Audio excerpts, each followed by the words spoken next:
Então eu acho que nós vamos começando com o Jô. Então, para quem não me conhece, Jussara, Ju Pereira, sou artista visual e fiz para o Jô Oliveira uma exposição virtual com o trabalho dele. O Jô é um artista ilustrador brasileiro com 50 anos de carreira. O Jô está comemorando esse ano 50 anos de carreira, né, Jô? Então, assim, com Exato. muita premiação no Brasil, no exterior, com selos premiados, com muitos prêmios de todo tipo, que depois tu pode também citar um pouquinho para a gente, né? Eu queria, então, assim, começar com você, o Rui também, logo que ele solucionar sua questão ali. O Rui também é um ilustrador também talentoso, um ilustrador também premiado, que foi colega e é colega de muitos anos também do Jô. Então, o Rui vai nos ajudar bastante em contando as histórias onde vocês se encontraram, né? Mas eu queria começar, Jô, com você falando um pouquinho assim, como que você descobriu, quando e como você descobriu seu interesse pela Bom, ilustração. eu sou pernambucano, né, e com 5 anos eu me mudei para Campina Grande, que fica na Paraíba, e lá eu tive a chance de morar ao lado de um desenhista, que era já um adolescente. E eu ficava muito curioso, não tinha ideia que existia essa possibilidade de desenhar. Aí eu comecei a copiá-lo. E de lá para cá nunca mais larguei, né? Então Aham, começou assim, foi uma coisa, o vizinho que me despertou para isso. Eu descobri que eu tinha essa habilidade. Então, durante muito tempo eu praticava copiando quadrinhos americanos, porque naquela época, imagina a década de 50, as informações eram muito escassas, né? Nós uhum, não tínhamos informação de nada. Então o que me restava era copiar os gibis, que é que nós chamamos de gibis, americanos. Até que um dia, quando eu já estava mais em volta de 15, 16 anos, eu descobri um livro que ensinava a desenhar. Então eu consegui adquirir esse livro. Aí eu já morava em Mato Grosso do Sul, que na época era apenas Mato Grosso. E então, e aí através dessa prática eu tive a oportunidade de falar com pessoas que me alertaram que eu poderia estudar no Rio de Janeiro, na Escola Nacional de Belas Artes. Então quando eu já estava, era adulto, já com 21 anos, eu fui para o Rio de Janeiro para estudar. E foi o que aconteceu. E foi lá que eu conheci o Rui. Né? O Rui entrou na Escola de Belas Artes um ano depois de mim. uhum, Mas de lá para cá eu não larguei mais. E, bom, foi por aí, começou assim, né? Ou seja, praticando uma coisa que eu não conseguia largar, até que tive a oportunidade de descobrir que existia a possibilidade de se desenvolver, de transformar essa habilidade numa profissão. E o que uhum, aconteceu no Rio de Janeiro. Foi uhum. isso, o princípio, né? E Jô, Mas a pronto. partir daí você também, depois do Rio, você estudou no Rio e depois estudou no Ah, exterior. sim, claro. Depois eu e o Rui, nós estávamos com a situação lá no Rio de Janeiro, não estava muito boa, porque era em plena ditadura militar e estudantes não era fácil a vida de estudantes. Eu teve a oportunidade que eu não podia nem entrar na minha escola, que a Escola Nacional de Belas Artes ocupava um espaço dentro do Museu Nacional de Belas Artes, que era no centro do Rio de Janeiro, na Cinelândia, ao lado do Municipal e ao lado da Biblioteca Nacional. Então era um lugar assim muito muito visado. E a gente eu comecei conversando com o Rui a nos preocupar com a continuação dos nossos estudos. Foi aí que apareceu a oportunidade, através de um amigo, que, contatando as embaixadas, a gente tinha muita vontade de estudar desenho animado, a nossa intenção era estudar desenho animado. E conseguimos, então, através desse amigo, com a ajuda desse amigo, uma bolsa de estudos para a Hungria. Para mim, eu e o Rui conseguimos isso. Então, Uhum, viajamos para o Rio de Janeiro, do Rio para a Hungria. Bom, foi assim, uma aventura, a gente não tinha a mínima ideia do que seria. E para um país que, inclusive, falava uma língua, a língua húngara não é nada fácil, não, muito complicado. E lá a gente frequentou durante 6 meses o estudo desanimado. Foi muito interessante. Nesse período, nós tínhamos acompanhantes, era um cubano que nos traduzia, né, quando tínhamos que falar com os professores. Não era bem uma escola, era mais uma espécie de um aprendizado, né? Ele nos dava a tarefa, a gente levava para casa essa tarefa com material e fazia em casa e depois ia lá e levava depois, filmava e depois fazia-se os testes para ver o que era que tinha o resultado. E aí a gente começou a ficar preocupado porque a gente ia terminar, não tinha a gente não ia dar continuidade aos nossos estudos que tínhamos começado no Rio de Janeiro. Foi aí que surgiu descobrimos que existia uma grande escola de arte, de artes industriais, que era uma escola onde tinha um curso específico também de artes gráficas, que era justamente que nós estávamos estudando. Porque na Escola de Belas Artes, eu e o Rui estudávamos artes gráficas. A gente não queria ser um pintor, a gente queria realmente Aham. trabalhar com reprodução gráfica, né? Ou seja, fazer trabalho para ser impresso. Uhum. E foi muito bom, porque aí, quando terminou os 6 meses de aprendizado lá no curso, lá, aliás, no estudo desanimado, eles nos aceitaram, mas com uma condição, tínhamos que aprender húngaro. Então, Ah, durante eu um ia ano, dizer como é que vocês fizeram com o idioma. pois é, existia, na época era socialista, era um país socialista, e eles tinham cursos, tinha, bolsas de estudos para estrangeiros do terceiro mundo. Então, existia uma escola específica para estrangeiros. Então, Aham. durante um ano, frequentamos essa escola para aprender húngaro, né, para poder entrar na universidade. Nossa. Foi um negócio muito difícil, que não tinha nem dicionário para português húngaro. Não existia, só existia espanhol, né? E, enfim, a gente conseguiu entrar. E durante 5 anos frequentamos essa escola até concluir e depois voltamos para o Brasil. Eu vim morar em Brasília, onde eu moro, e o Rui continua morando no Rio de Janeiro, que é o lugar onde ele nasceu. Aham. Aham. Como é que, assim, em termos da tua história, 50 anos, né, de trabalho, Ah, e sim. sem contar, imagina, assim, todas a situação lá, do que produziu lá e o que produziu aqui, mas olhando, assim, no conjunto da tua carreira, o que que tu considera, assim, que foram os marcos para ti? Primeira coisa, né? Esse negócio, eu não tenho essa habilidade de me tornar um empresário da minha profissão, ou seja, eu tive que procurar um trabalho. Sorte que eu entrei aqui, achei um local para trabalhar, que foi uma companhia do Ministério da Agricultura. E, por acaso, naquela época, eles trabalhavam muito é, é, com material didático para a agricultura, para os agricultores e precisava muito do trabalho de desenhista. Então, durante 25 anos, eu trabalhei nessa empresa. Essa empresa era a Companhia Nacional de Abastecimento, hoje é a Conab. E então, até que me aposentei, né? Enquanto isso, eu comecei a tentar fazer livros infantis e selos postais, que eu tinha a maior paixão por selo. Eu nunca fui colecionador. Quando eu estava na Hungria, a única comunicação que eu tinha com o Brasil, eu e o Rui, era através de cartas. Não tinha outro sistema. Naquele tempo era muito caro ter um telefone. Meus pais não tinham um telefone, né? E o que aconteceu? Que nessa época, logo que eu saí do Brasil, um ano antes, foi criada a empresa a ECT, a empresa de Correios e Telégrafo. E essa empresa descobriu essa possibilidade de investir em produções de selos atraentes para colecionadores. Uhum. As cartas que eu recebia sempre vinha com selos maravilhosos. Eu falei, puxa, aqui, eu vou voltar para o Brasil, vou tentar. Foi isso que eu fiz. Eu já trouxe da Hungria um projeto de selo fictício, né? E procurei os Correios e eles imediatamente me deram. Eu nunca vi uma coisa tão surpreendente, porque eu trouxe os selos, mostrei, eram selos reduzidos, eu fiz como se fosse selo mesmo, né? Feito em papel, em fotografia, pintado com hidrocor, toda essa coisa. E os Correios aceitaram. E a partir daí, todo ano eu fazia selos. Tanto é que Uhum. durante esse período eu fiz já 59 selos. E foi muito legal porque o selo para mim, era muito interessante, porque era uma peça que você recebia de graça, né?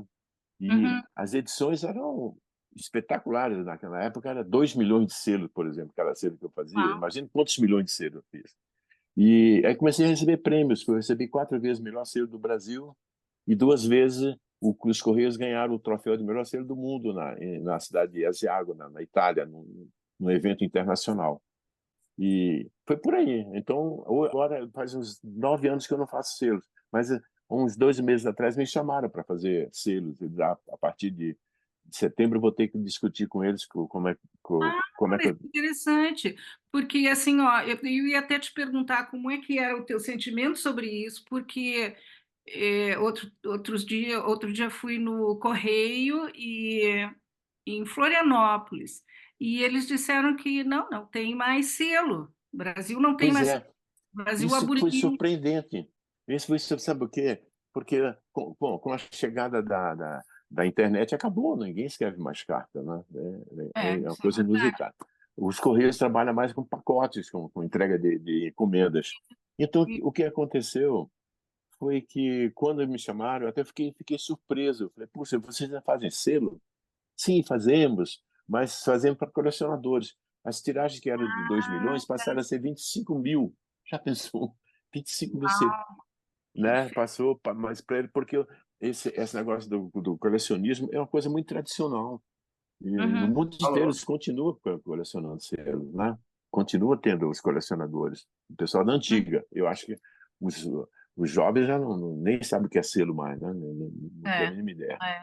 Mas então eu fiquei surpreso quando me chamaram. Sim. E Então, conta um pouco, Rui, de quando vocês se conheceram aí e o que que você pode dizer dessa figura da roupa vermelha? Figura do Jô. O Jô, você sabe que na Itália as pessoas nos chamavam Oliveira Fratelli. Ah, Eles pensavam que nós éramos irmãos porque temos o mesmo sobrenome, né? sim, eu pensei também no início. É Oliveira Fratelli. Não, várias pessoas já escreveram isso, mas nós somos irmãos espirituais e irmãos de imagem, né? Uhum, Nos conhecemos em 1967 na Escola de Belas Artes. Ele já contou isso aí, que fomos uhum. para a Hungria. Eu estou, como eu disse no início, estou de forma muito prazerosa aqui, porque o Jô é um dos maiores artistas desse país. É um pouco, vocês conhecem bem a personalidade dele, é um pouco afastado do mundo, afastado dos fatos e das pessoas, mas isso prejudicou um pouco ele, também o fato de morar em Brasília, e aqui esse é um país que gira entre São Paulo e Rio. Uhum. Mas o Jô, ele falando sobre a obra dele, é isso que você está querendo que eu fale, ô Por Gustavo? favor, sim, e como você. Exato, eu conheço, eu já escrevi muita coisa sobre o trabalho do Jô, até porque eu fui professor também, aposentado, trabalhei mais de 30 anos lá no UFRJ, na Escola de Belas Artes, onde nós estudamos. Só que nós estudamos no centro, Uhum, lá na Cinelândia, que ele já contou aí que a polícia invadia todo dia, etc. Então, a nossa formação foi, curiosamente, inicialmente, por meio do cinema de animação, que até hoje eu sou fascinado por isso, pelo cinema de animação. E E daí surgiu, então, nas nossas vidas a ilustração, o design, até mesmo as artes plásticas. É uma formação, é um trajeto muito curioso nosso, de começar com o cinema de animação, e do cinema de animação, como ele congrega todas as artes, uhum, mais até do que o cinema de sequência viva, é o cinema de animação que aglutina diversas linguagens visuais, usando um termo meio incorreto de linguagem visual. Então, foi esse o início que ele já contou aí. E depois foi que na escola lá na Hungria, nós começamos a estudar design e ilustração, que nós já estudávamos aqui no Rio. Quer dizer, eu saí no terceiro ano, ele também parece que saiu no terceiro ano da escola. Nós não chegamos a completar a escola aqui. Começamos tudo de novo na Hungria. Sobre a obra do Jô, eu não estou falando isso assim de forma passional, não estou falando de forma passional, falando daquilo que ele realizou e vem realizando. Ele é o único ilustrador brasileiro que tem um projeto cultural.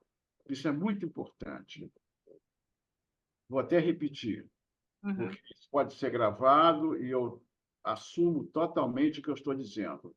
O Jô é o único ilustrador brasileiro que direcionou o seu trabalho para uma cultura.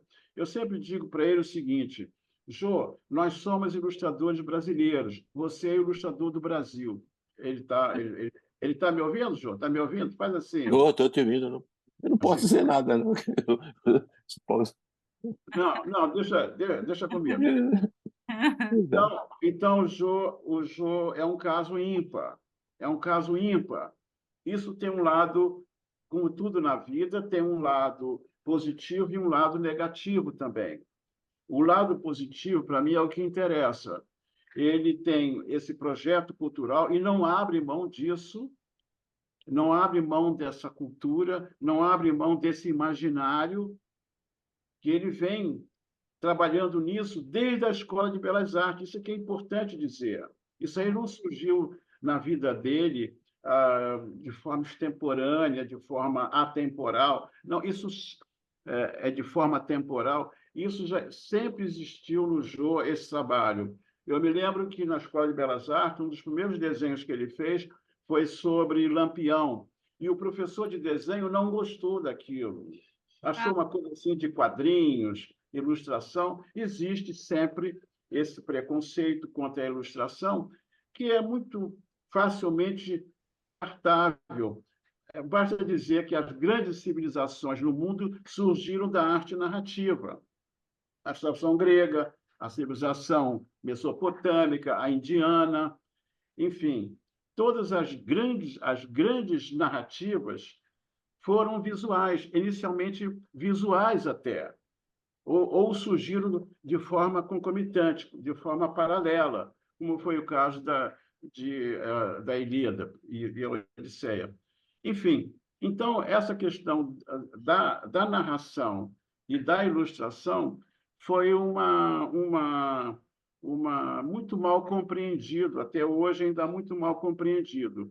No caso do Jô, ele agregou a uma cultura esse trabalho dele, esse trabalho como ilustrador. Ele amalgamou, eu não sei se eu estou usando o verbo certo, ele amalgamou uma cultura, essa cultura passa pela cultura pintorêutica, passa pela cultura gráfica, passa pela cultura musical, enfim.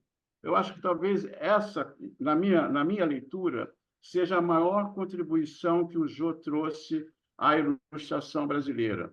Não apenas narrar e descrever, mas também ter um alicerce cultural, um alicerce conceitual muito bem definido, porque o Jô é uma pessoa muito culta, extremamente culta, é um extremamente erudito. Aliás, isso eu falo muito para ele: você é um artista erudito, você não é um artista popular, e você não é um naivo, sem nenhum preconceito contra a arte primitiva. Mas ele não é, ele é um artista erudito. Ele teve formação clássica, ele desenhou modelo vivo, ele conhece a história da arte, ele tem uma coletânea de livros sensacionais sobre ilustração, como poucos ilustradores têm. Eu não conheço nenhum, pode ser que tenha, mas eu não conheço.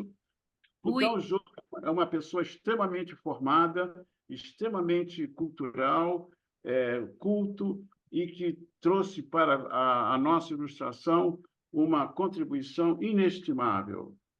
Esse é o Eu primeiro entendi, preâmbulo. se eu entendi bem, você está falando pelo sentido geral da obra do Jô, de que ele teria, com toda a sua erudição, uma escolha de focar na cultura brasileira.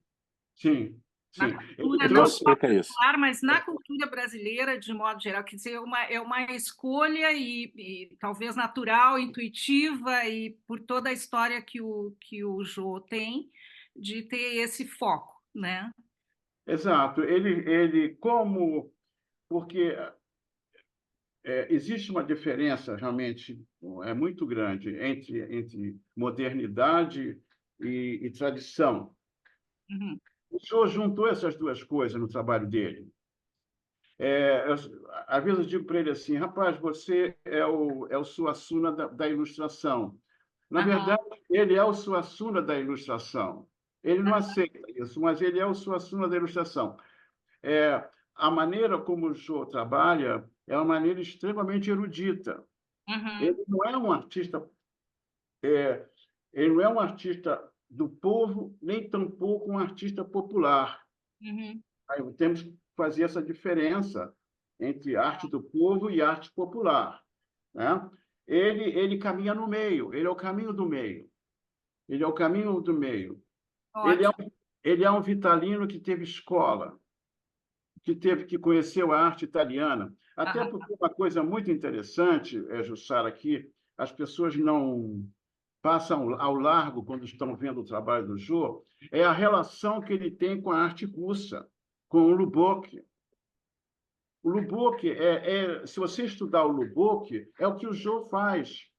Se você estudar, por exemplo, a arte popular alemã, é a mesma coisa. uhum, A arte do povo do Quattrocento, por exemplo, também é. Então, essa vertente é, seria, assim, no caso de um ilustrador, aquilo que Villa-Lobos fez. uhum. Está entendendo? Aquilo que o Villa-Lobos fez é o que o Jô faz Com a em, ilustração. na ilustração. Eu vou pegar o teu gancho, Rui, e vou voltar para o Jô e pedir para o Jô contar um pouquinho de como é que é o teu processo criativo, Jô. Eu gostaria que tu contasse um pouquinho Tá. disso e depois, como a gente tem só mais uma meia horinha, depois de tu contar isso, eu gostaria que a gente fosse entrando um pouco nas tuas obras, né, Jô? Tá, perfeito. Aí você vê como é que quer fazer. Se você quer que a gente entre no website, ou a gente Tá, mostra eu também faço uma livros, introdução que eu vou. também, Isso. né? Aí podemos Viu? ver como é que. Viu, Então, Jussara? Falando que o Rui é muito generoso, né? Poxa, toda vez que ele começa a falar, eu pago para ele falar isso, mas isso é brincadeira. Mas é o seguinte, quando eu cheguei no Rio de Janeiro, que eu vim do interior, morava em Mato Grosso, Mato Grosso na época é quase como um planeta fora do sistema solar. Então, quando eu tive a oportunidade de entrar, porque eu me preparei quando eu cheguei no Rio de Janeiro, eu frequentei curso de desenho na própria escola, os alunos davam um curso preparatório para poder passar no vestibular. Foi o que eu uhum, consegui entrar. Então, na hora que eu me deparei com a biblioteca, coisa que eu nunca tinha visto na minha vida, tá? Eu não sei biblioteca escolar, naquelas bibliotecas pequenas, eu me deparei com um mundo de arte, da arte, eu fiquei fascinado. Por acaso, eu descobri uma coisa que eu não tinha contato nenhum. Era a xilogravura medieval. Eu tinha muito contato quando morei 15 anos no Nordeste, eu saí de lá com 15 anos, eu tinha contato com arte popular muito frequente, porque a cidade onde eu morava, Campina Grande, era uma cidade que vivia em volta da cultura popular. Tudo que acontecia na rua. O carnaval, era a festa de São João, era as festas de fim de ano e tudo mais. Ou seja, era uma coisa espontânea. E aquilo eu estava embebido com aquilo. Então, quando me deparei com essa biblioteca e descobri que a gravura medieval tem tudo a ver com a gravura popular, assim, guardando as distâncias, claro, mas o processo era o mesmo, eu me encantei. Eu falei, não, eu tenho que voltar para minhas raízes, porque isso que me interessa. Eu não vou. Uma coisa que sempre me incomodou na hora quando eu falei que eu copiava história em quadrinhos, era que as histórias de quadrinhos eram todas estrangeiras, não tinha nada sobre o Brasil. E na época era a cultura, como eu te falei, a cultura popular era muito envolvente, porque tem as músicas do Luiz Gonzaga. O Luiz Gonzaga inventou do Nordeste para mim.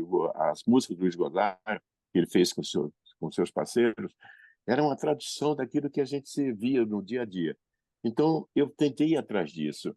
E no fim, eu percebi o seguinte, que a minha função seria sem nenhuma pretensão, de ser um divulgador daquela cultura que estava sendo massacrada pela cultura de massa que vinha por cima, que está acontecendo até hoje, né? O São João, por exemplo, em Campina Grande, tem problema seríssimo, porque tem muita influência de sertanejos, de coisas do Sul, que tem muita aceitação, graças à popularidade que foi dada através da televisão, por exemplo. Então, eu sempre me mantive, eu falei, eu tenho que fazer uma coisa que tem a ver com minhas raízes. Eu peguei isso quase como uma obrigação. E eu acho que, a certo ponto, eu acertei. Por exemplo, agora eu estou participando de uma exposição coletiva no Museu de Arte Popular da Paraíba. Para mim é muito importante isso, de ter os meus trabalhos ampliados no meio de artistas populares, do xilógrafo nordestino. Então, eu fui aceito por esse lado, né? E o que o Rui falou realmente é muito lisonjeiro, na dúvida. Eu me sinto muito bem, mas o meu trabalho é modesto, não tenho nenhuma pretensão de ser um artista ou coisa parecida. Mas eu tenho que me expressar com o que eu sei fazer, usando essa raiz que fez parte da minha infância. É mais ou menos isso. E conta para nós aí um pouquinho, vou mostrar aqui. Bom, esse aí é o seguinte, eu tinha te Amazonas. falado. Eu estive em Manaus há muitos anos atrás e me ganhei de um professor universitário um texto que era a narração de como foi a primeira viagem pelo Rio Amazonas, que foi uma expedição que não deu certo, uma expedição do Francisco Orellana, que resolveu fazer uns barcos e descer atrás de ajuda, porque a expedição que tinha feito no norte, lá no Equador, na região que seria hoje Equador, não deu certo. E ele foi se deparando com uma série de tribos, até que alguém narrou que existia um trecho do Rio Amazonas que era dominado por mulheres. Então, o frade, que era um erudito, ou seja, um estudioso, ele ficou já esperando algo interessante. Foi o que aconteceu inadvertidamente. Eles invadiram uma aldeia para pegar comida, que é a única maneira que eles podiam sobreviver atacando as aldeias, e se deparou com uma aldeia que só tinha mulheres, que na realidade o que se explica era que talvez os homens estivessem em missão de caçada, então não tinha nenhum homem a não ser crianças, mulheres e velhos. Mas então as mulheres resolveram enfrentar os invasores e conseguiram, inclusive, cegar o frade com uma flecha. E a partir daí ele começou, ele vinha narrando todo acontecido, toda a expedição. E então, na hora que ele encontrou essa mulher, ele falou: encontramos com as Amazonas vivem aqui. E aquilo foi colocado num livro na hora que ele voltou para a Espanha, depois conseguiram cruzar todo o Rio Amazonas. E tem fatos interessantíssimos, encontro com a Pororoca, né, que foi uma coisa assim extraordinária para eles. A partir do momento, o rio corria ao contrário, né, e derrubava tudo pelas margens. E ele narrou tudo isso, assim, e claro que as pessoas na Europa não acreditaram. Mas o Francisco Orellana convenceu o rei e voltou para tomar posse da região, porque pelo Tratado de Tordesilhas, o Rio Amazonas pertencia à Espanha. O Tratado de Tordesilhas vai até Belém. Então, a partir para cima seria tudo para o oeste seria tudo pelo Tratado de Tordesilhas pertencia à Espanha. Ele voltou para tomar posse como vice-rei, seria Nova Andaluzia, agora o nome da região. O rio foi desenhado com o nome Rio Orellana, Francisco Orellana, mas ele não conseguiu achar a entrada do Rio Amazonas. Ele se perdeu. É imenso aquilo, tem milhares de ilhas. Eu nunca tive lá, né, nessa região. E o que aconteceu? Os cartógrafos, aí morreu, ele faleceu e acabou. E os cartógrafos fora da Espanha começaram a achar a história muito interessante e resolveram mudar o nome do rio Orellana para o Rio das Amazonas. Então, isso é uma coisa inusitada, que você imagina que é uma região de 5 milhões de quilômetros quadrados, nos trópicos, com o nome de uma entidade da mitologia grega. Isso A gente aceita isso assim como é, e poucas pessoas. Eu já indaguei para várias pessoas sobre se ele sabia a razão do nome da. Ninguém Sim. sabe essa história, porque não, infelizmente as escolas não divulgam.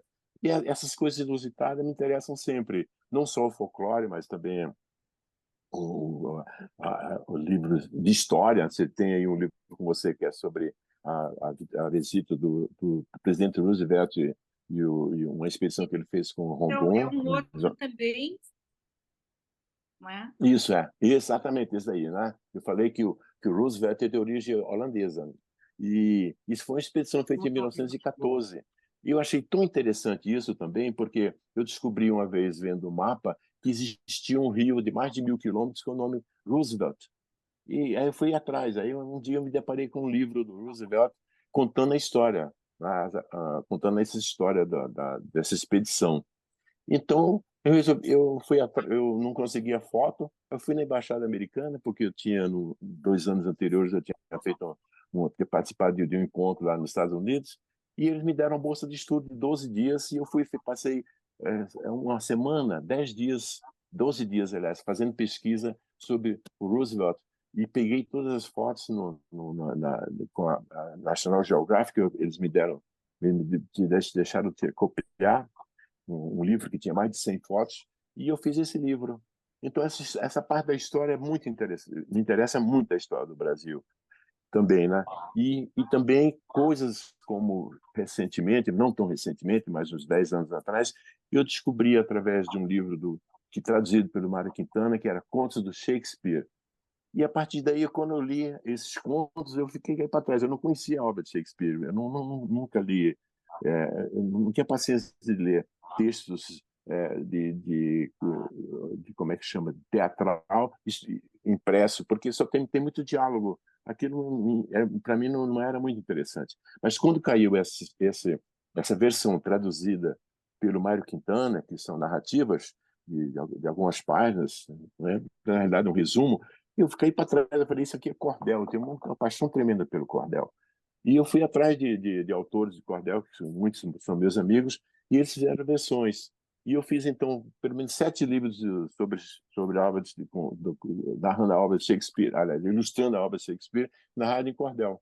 O cordel para mim, é fascinante, porque o cordel, ao mesmo tempo que é extremamente nordestino, brasileiro, muito brasileiro, é uma narrativa que permite, então, ilustrar, porque todas as narrativas aventurescas ou de casos de amor ou casos fantásticos, permite que seja ilustrado, né? Que eu trabalho com a imagem narrativa. A imagem realmente é visualmente compreensível. Então, isso me facilita muito o trabalho. Joy, como é que você começa, por exemplo, das Amazonas? Você começou lendo sobre a história, Sim, eu lembro da história. entendendo isso, daí alguém escreve o texto, você recebe Isso. o texto, como é que funciona? Nesse caso, na história em quadrinhos, geralmente eu faço, como esse e o Hans Staden. Esse não. Quando não é cordel, eu mesmo escrevo. Eu próprio faço o resumo, né? Essa Aham, história saiu, por exemplo, na Itália, a primeira edição, né? Foi escrito em italiano. tá. Depois que saiu aqui no Brasil. E mais recentemente, saiu uma edição colorida, que o original na Itália é colorido. Eram 64 páginas contando a história do Hans Staden, né? Que foi Aham, o primeiro livro escrito sobre o Brasil por esse alemão que esteve prisioneiro dos Tupinambás, e aham, durante 9 meses ele ficou sempre ameaçado de ser devorado, porque ele tinha o costume de devorar os prisioneiros. aham. E ele conseguiu escapar e voltou e escreveu um livro que foi um maior sucesso. Esse livro imediatamente teve mais de uma edição, foi impresso em alemão. Eu vi aqui no Brasil, eu tive um colecionador lá de São Paulo que deixou eu folhear a edição original, que é tudo ilustrado com xilogravura. A xilogravura, eu tenho uma paixão tremenda por xilogravura, embora eu nunca fiz xilogravura. Eu faço linóleo, que é a mesma técnica, só que a superfície é mais fácil de cortar, né? Então, o fascínio que eu tenho me levou para vários lugares. Por exemplo, eu descobri uma edição facsímile de Alice no País das Maravilhas que era em Chilo. me apaixonei pelo livro. Recentemente, eu tinha mais de 80 livros, versões de Alice, que eu doei para a Biblioteca Nacional aqui de Brasília, né? Uhum. Mas sempre eu tenho essa visão eu tenho uma paixão tremenda pela gravura. Vem desde a época que eu me deparei na Escola de Belas Artes, na biblioteca, com livros sobre estilogravuras, as gravuras medievais. Por aí. E esse Lubbock, por exemplo, que o Rui falou, é outra paixão tremenda. O Lubbock nada mais é do que são gravuras que não são exatamente estilogravuras, são gravuras em metal, mas é uma técnica muito próxima de reprodução e feita com contos populares, com assuntos populares, com vida de santos, de narrativas de heróis, de reis, mas tudo com uma visão popular, essa visão mais despojada, cheia de fantasias, que Uhum. permite que a gente desenhe também, vá atrás disso, não seja faça desenhos que sejam baseados na realidade, né? Essa coisa da fantasia enriquece muito o trabalho do ilustrador. É isso. Jô, e esse livro? Esse eu sou muito curiosa sobre ele.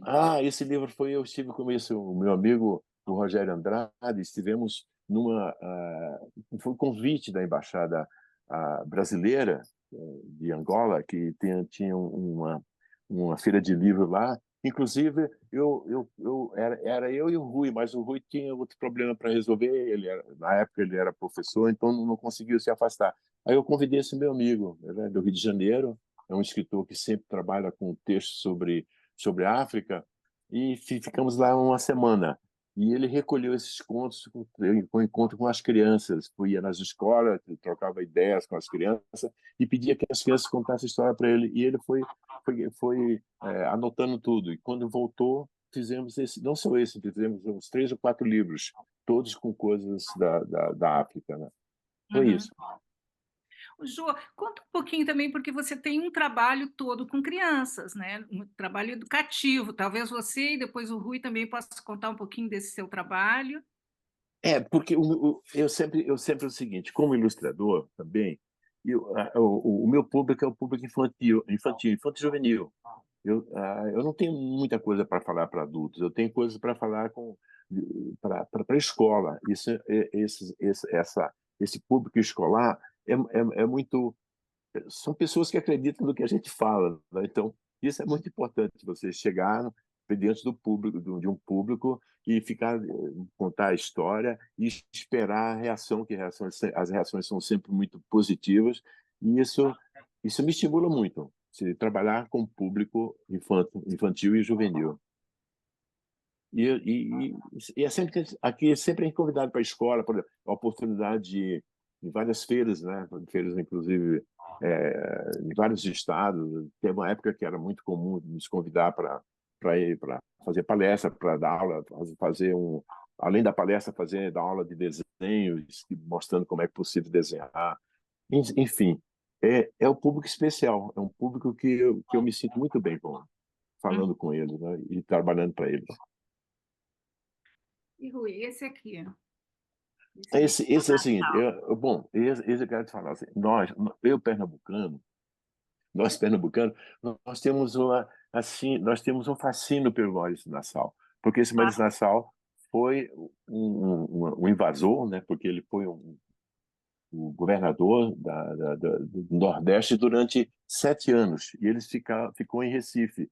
Ele é uma pessoa muito culto. Ele trouxe vários pintores com ele. Trouxe pintores que fizeram as primeiras imagens realistas, sei lá, visual, mediamente falando, é, é, naturalista sobre o que via. Então, é um registro quase fotográfico do Nordeste, da América, aliás. São as primeiras. Um quadro me escapa o nome agora, dele, é tão interessante que é a primeira imagem que por acaso foi o lugar onde eu nasci, foi em Itamaracá. Né? Eu tive a oportunidade de ir à Holanda, quando eu estive em Haia, e eu fui ao museu. Na hora que eu vi o quadro lá em cima, que eu desci, eu falei com a mulher, puxa, vocês têm um quadro da minha terra, aquilo é o lugar onde eu nasci. Eu parecia um bobo, né, falando para ela. Aham. Mas eu não resisti. Eu falei, ó, na Holanda tem um quadro que registra a primeira imagem, né, feita da América, de toda a América. Ninguém fez cálculo, nada. E foi esse quadro, né? Então, e esse fascínio do nordestino é uma coisa muito interessante, porque o Nassau era essa pessoa muito trouxe, inclusive, vários cientistas, né? Tem livros escritos, tinha uma série de coisas importantes que ele trouxe e não só isso, né? Ele pregava assim, ou pelo menos ele permitia a liberdade religiosa, né? Tiveram o Recife tem a primeira sinagoga das Américas, imagina. Então, essa coisa dá uma certa importância para o pernambucano. O pernambucano se acha, não, se tivesse ficado aqui os holandeses, claro, é uma bobagem pensar isso, que nem ninguém nunca sabe como vai se desenvolver a história. Mas essa coisa que a gente tem com os holandeses é uma coisa que eu tenho uma maior admiração. Falei, como pode você aceitar um invasor e achar e se sentir dizer, olha, que bom que esse cara esteve aqui. Realmente ele fez coisas extraordinárias, né? Mas no Aham. fim eles foram expulsos, enfim. Ele não, ele voltou e 10 anos depois foi o que aconteceu. Durante 24 anos, os holandeses dominaram o Nordeste, né? Por aí. Queria voltar ali no Rui. Você, acho que então tem em comum com o Jô o trabalho educativo, né? Você podia falar um pouquinho do seu trabalho educativo e o do Jô, como é que você vê? Olha, Sara, realmente é um prazer você estar ouvindo o Jô. Estamos aqui ouvindo o Jô. Acho importante sempre essa referência que o artista faz do seu trabalho. É sempre importante ouvir o artista, né? No nosso caso, e especialmente no caso do Jô, o ilustrador é um literato. Ele é um homem de literatura. Uhum. O ilustrador escreve também, só que ele não escreve por palavras, ele escreve por imagens, né? Uhum. E tem a seu favor algo que assim fundamental, porque você, por exemplo, você quando tem pesadelos, quando você tem sonhos, você não sonha com músicas, nem tampouco com letras, com textos. Você geralmente tem um sonho visual. Uhum. Então, a grande importância, justamente, do ilustrador, sobre isso que o Jô estava falando, da sua relação com a primeira infância, segunda infância, a adolescência, etc., é que ele constrói a memória feliz das pessoas. Assim, você tem, certamente, na sua formação, muitos textos na cabeça, mas quando você pensa em imagens, vem geralmente uma ilustração que você viu quando era criança. Então, uma das funções do ilustrador, quando ele trabalha com a infância, é criar realmente esse imaginário feliz, esse imaginário prazeroso, imaginoso. Você sonha por imagens. Então, o livro, junto à criança, tem muito esse aspecto também, de você materializar aquilo que é invisível. Essa é a essência do ilustrador. O ilustrador pega uma metáfora, está diante de uma metáfora literária e transforma essa metáfora em imagem. Ele transforma o símbolo ele transforma o signo em símbolo. Então, essa oportunidade, essa intimidade que você tem com a criança é muito importante na formação das pessoas, na formação de um país também. Um país ele não se forma com livros unicamente, o país também se forma com imagens.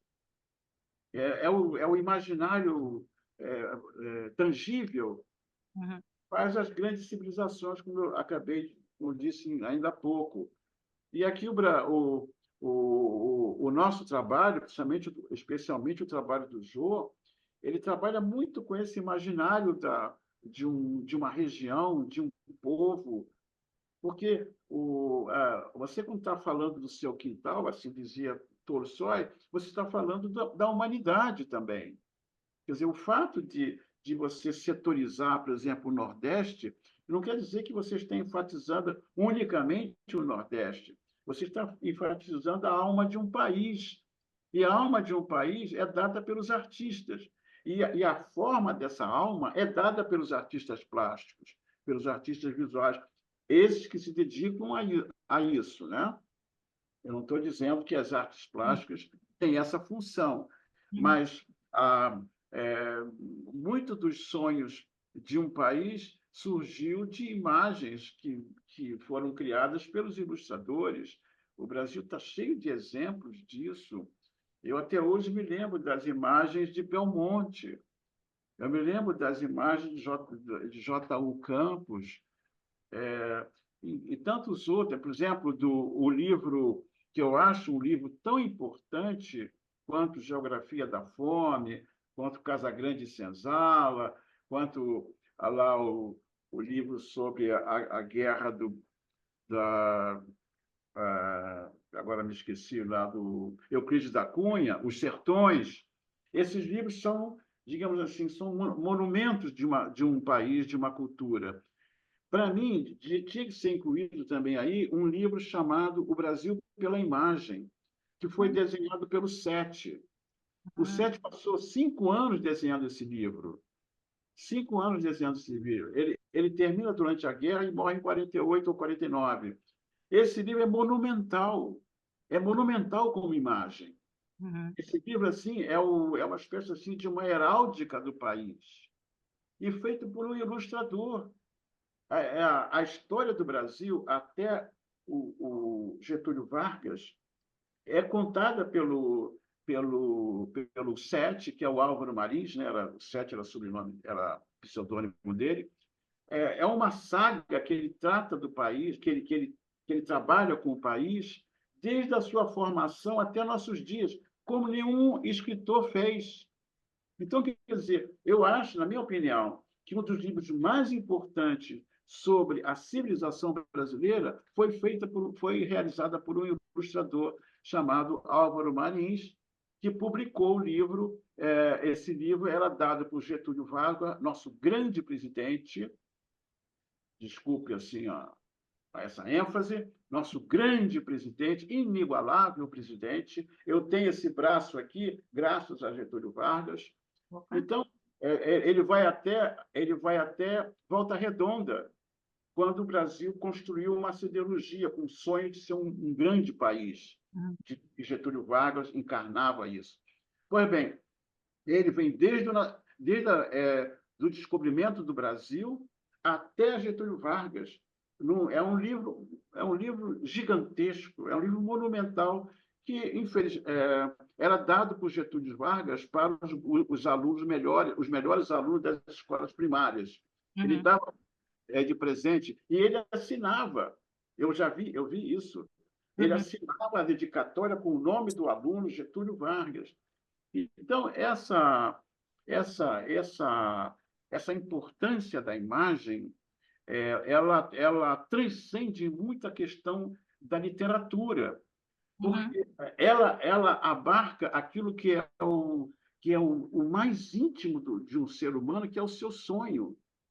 Você sonha por imagens. Então, você pode perfeitamente sonhar com as imagens de Belmonte, sonhar com as imagens de Jô Oliveira. Esses são homens que criaram uma estrutura de imagem que tem uma recepção profunda na alma das pessoas. A alma das pessoas precisa mais de palavras precisa mais de imagens do que de palavras. E eu vou lançar o desafio aqui, porque Pois não. se esse livro de imagens, né, que precisa ser resgatado, porque se ele era só Sim, sim. entregue, né, aos melhores alunos, ele precisa ser entregue a qualquer aluno brasileiro, né, para poder ser amplo e Assim, realmente aproveitado. Mas o meu desafio é, de lá para cá, o volume 2 tem 2 ilustradores que eu conheço que poderiam fazer o volume 2. não, veja bem, eu não sei se você está referindo Não, aos eu não vou discutir com você, Rui, só vou mas, lançar o desafio. é, Se mas foi feito eu o tenho, volume 1, foi feito até aí, até, né? não, eu tenho, quer dizer, eu tenho dentro de mim uma falta muito grande, porque eu, como ilustrei muitos temas, contos de fadas, histórias clássicas, histórias grotescas, enfim, eu ilustrei muito pouca coisa sobre a história do Brasil. E a Então, história do Brasil, ainda está em tempo de resgatar, Rui. não, Estou lançando o desafio que ainda está em tempo de resgatar. Eu queria perguntar agora só, Rui, vou voltar ali no Jô, para te perguntar o seguinte, Jô, eu tinha deixado aqui 2 vídeos para quem está assistindo, né? O Jô tem vários vídeos, o website dele se chama O Brasil de Jô Oliveira. Então, quem quiser realmente ver assim a imensidão da obra do Jô, né? De imenso número de livros infantis e de cômicos e quadrinhos em português, em italiano, em alemão, em francês, enfim, em húngaro, em todas as áreas e as linguagens que ele abarcou. Mas também, Jô, eu deixei aqui 2 vídeos, eventualmente, para mostrar. Acho que a gente não vai ter tempo de mostrar os 2, mas talvez você queira mostrar um dos 2. Eu tenho aqui o Pantera Negra, que foi o primeiro vídeo, ilustração, né, a de desenho animação, que o a Jô, de animação que ele animação que o fez. Jô fez, e o Mulher Rendeira, que é, na verdade, com a ilustração do Jô, e é um conjunto, né, nordestino que canta a Mulher Rendeira com as imagens do Jô. O que você gostaria de mostrar, Jô, para a gente encerrar? Bom, eu acho que talvez o primeiro, porque ele é curto, né? 2 minutos só, embora não tenha nada a ver com o que eu fiz depois, né? Era uma homenagem ao movimento negro americano, que na Aham. época foi no ano que Luther King foi assassinado. E eu fiz isso a partir de uma gravação que eu achei num CD, aliás, um long play, e eu fui no estúdio de que trabalhava com filme, revelação de filme 16mm, e eu consegui falar conversei com a pessoa a me ajudar. E realmente ele fez a trilha sonora para mim, gravou a trilha sonora, porque naquele tempo era ótico, né? E me Uhum. deu uma fita 16 de cinema 16mm gravada, só que já ela não tinha imagem. E em cima dessa fita, eu desenhei com tinta nanquim. Eu fiz os movimentos que tentava dançar conforme a música e acrescentei as fotografias do movimento negro. Eu acho que essa é a mais importante, porque é uma coisa bem política e era a minha posição, continua até hoje, em prol do antirracismo, por exemplo. Uhum. Né? Sim. Esse seria melhor. Continua Outra pessoa pode. extremamente atual, e a gente então encerra com o teu começo, e que Bom, continua extremamente atual. e Depois de quero agradecer, né? passar o vídeo, a gente volta para você dar a sua despedida, e você e o Ah, Rui, tá Eu, tá ótimo. bom? Então tá bom. Não, eu Tá só, ótimo. eu só gostaria de fazer uma menção. Vocês estão me ouvindo? estamos. Tô, Sim, tranquilo. que com relação à obra do Jô. Eu sei que ele falou isso no início. Eu estava ouvindo, mas ainda não estava aparecendo. Que é um trabalho extraordinário que ele fez em selos. Uhum. Eu acho que uma das grandes faces do trabalho dele, toda vez as pessoas falam muito sobre ilustração, ilustração, ilustração, tudo bem, é importantíssimo essa face, digamos assim, esse lado do trabalho dele. Mas o lado dos selos, eu acho que ele tem a originalidade do trabalho dele em livro, ele transferiu para o selo. É impossível falar sobre o trabalho dele sem enfatizar a questão dos selos que ele desenhou. Sim, ele falou, talvez fosse o momento que você estava Exatamente, eu só tentando, estava ouvindo, eu só é, estava ouvindo. isso. Eu, Ele falou, eu e gostaria que... o que é coisa boa de saber também é que ele está sendo convidado para fazer de novo o trabalho sobre E, isso, né, Jô? é, Você sabe o que é interessante sobre esse negócio do selo? É que é o seguinte, o selo, eu tive sorte em escolher a temática que eu estava trabalhando, porque a temática é muito rica visualmente. Então, é difícil fazer um selo ruim usando essa temática, né? Então, isso me ajudou muito, inclusive, essas premiações, né? Eu tenho certeza que o tema foi o essencial para que o selo tivesse essa aceitação, sem querer não, desmerecer o meu trabalho. foi porque você tem formação em design, João. Você soube encontrar a síntese perfeita, porque um outro artista não faria aquilo. Quer dizer, não é porque o tema foi fácil, é porque você tem uma formação que poucos têm, de poder sintetizar as coisas, porque esse é o lado mais interessante do nosso trabalho, é esse. Foi a formação em design que você juntou com a arte popular e fez, então, esses selos maravilhosos que você desenhou. Um desenho animado que o Jô fez, que tem muito já a ver com a vida dele, cultura, é do Menino do Pastoreio, o Negrinho do Pastoreio, né? Ele fez esse O desenho, primeiro filme é. ele fez esse desenho animado já muito dentro de um estilo que ele viria mais tarde desenvolver. Ele fez durante o período, você fez durante o período da Escola de Belas Artes, lá, 68, Isso. 67, 69, por aí, né? Não, 68, Uhum. até 68. 68. 67. É, é um filme 67. é um filme interessante, porque por esse aspecto assim de que tem já alguma coisa daquilo que você mais tarde Uhum. iria fazer, né? Iria desenvolver. Mais do que o Pantera. Eu tenho um grande sonho, sabe, Jussara? E aqui o João conhece isso, que é fazer um museu da imagem narrativa no Brasil. A imagem narrativa seria a ilustração e seria os quadrinhos. Seria só esses dois, porque a imagem narrativa tem vários segmentos, né?